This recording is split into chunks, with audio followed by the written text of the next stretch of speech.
Hi everyone, it's me again, Laika. Welcome back to my channel and welcome to my channel if you are new. So for today's video, I'm gonna take two.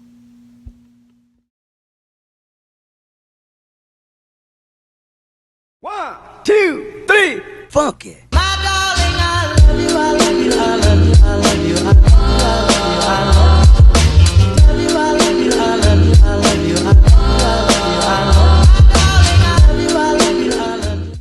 So for today's video, I'm gonna teach you how I put sound effect and GIF effect like this. And this one. So yon yung GIF effect, no? And yung gamit kong apps is ito. And for iOS only, ano? Dahil iOS lang nag-edit eh. And just one app lang yung gamit ko sa mga videos ko. And then yun lang. Gusto ko lang i-share yung paano ako mag-edit and sa mga low GB dyan na iOS.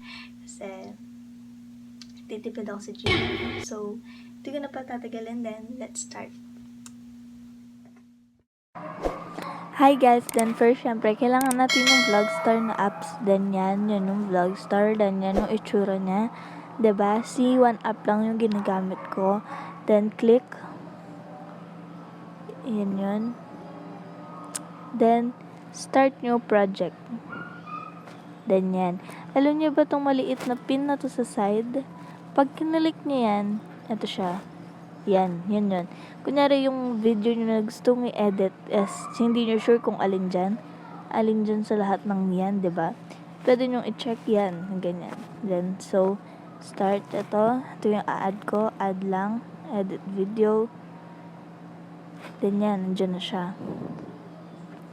And then, dun muna tayo sa GIF, pag-add ng GIF. Siyempre, sakto natin dun sa pag-point ng kamay ko. Yan. Dyan, pag nag-add na kayo ng GIF, itong PIP. Click nyo itong PIP. Click. Then yan. May lalabas na 3 button doon. Click nyo itong stock. Ito stock, no? Then yan, nandyan na siya. Dyan na yan. Nadaming free dyan. Pero yung iba, syempre, nakalock. Not available. Yan yung mga nakalock na yan. Hindi ya pwede. Sample to. Yan, diba? Ganyan. Yan yung effect na yan. Then, example ito.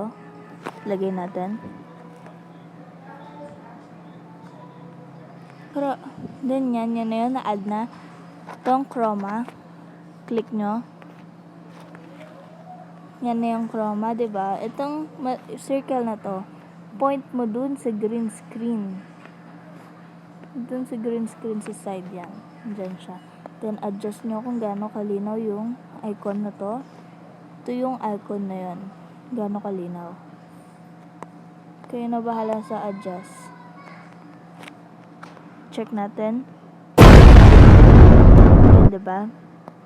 Tanggalin ko lang yung sound ko para marinig nyo ako. So, yun yung GIF effect.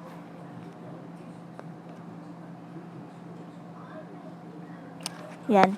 Tapos, meron pang isa. Ito ulit, PIP ulit. Doon tayo ulit sa stock. Then, itong GIF. Yan. Diba? Ang dami pang available. Then, example ito.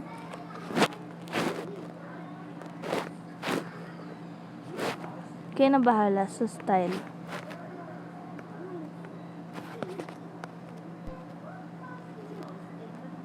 Yan, diba? Maraming available doon. Kayo na bahalang pumili. And then, pwede kayong mag-add ng picture. Yan. Dun sa pagtamang saktong pag-point ko. PIP again. Then, dun sa 3 button, piliin nyo yung photo. And, yan, photo. Ito yung gusto kong ilagay. Then, sakto ko lang dun sa kamay ko.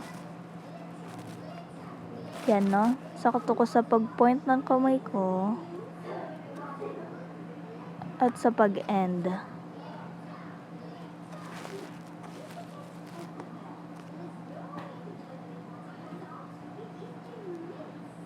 So, yun, nalagay na. And then, para naman dun sa sound effect, home muna tayo. Yan, kadalasan sa mga background music ko, galing lang sa YouTube. At maraming free sa YouTube. Then, syempre, yung kailangan nyo i-search is yung katulad nito, copyright free. Hanap tayo, no? Ng marami.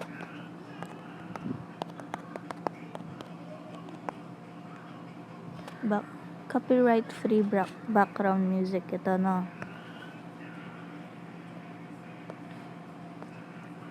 Hanap tayo ng copyright free.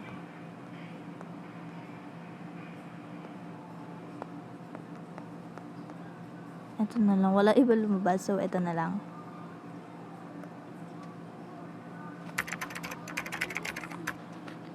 So, ayan. Yan. Kung sino mo nag-post yan, syempre, naglalagay sila sa description ng mismong videos. Ay, yung mismong time nung sinow nilang background music. Example ito. Click ko to, no? Itong unahan.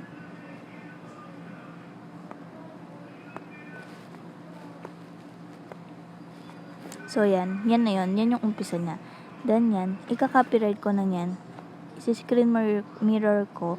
Kasi, for iPhone users lang talaga tong reveal kong to. So, isi-screen mirror ko ulit to.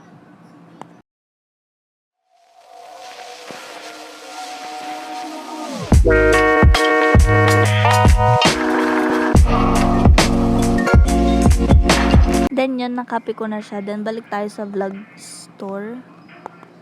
Balik tayo sa vlog star pala. Sorry. Balik tayo sa vlog star. Continue. Continue to edit.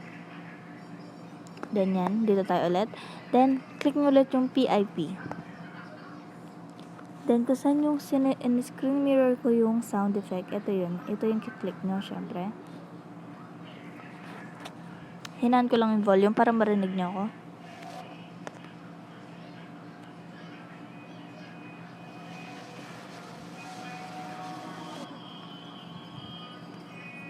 So, ayan. Meron na siyang, ayan na yung background music.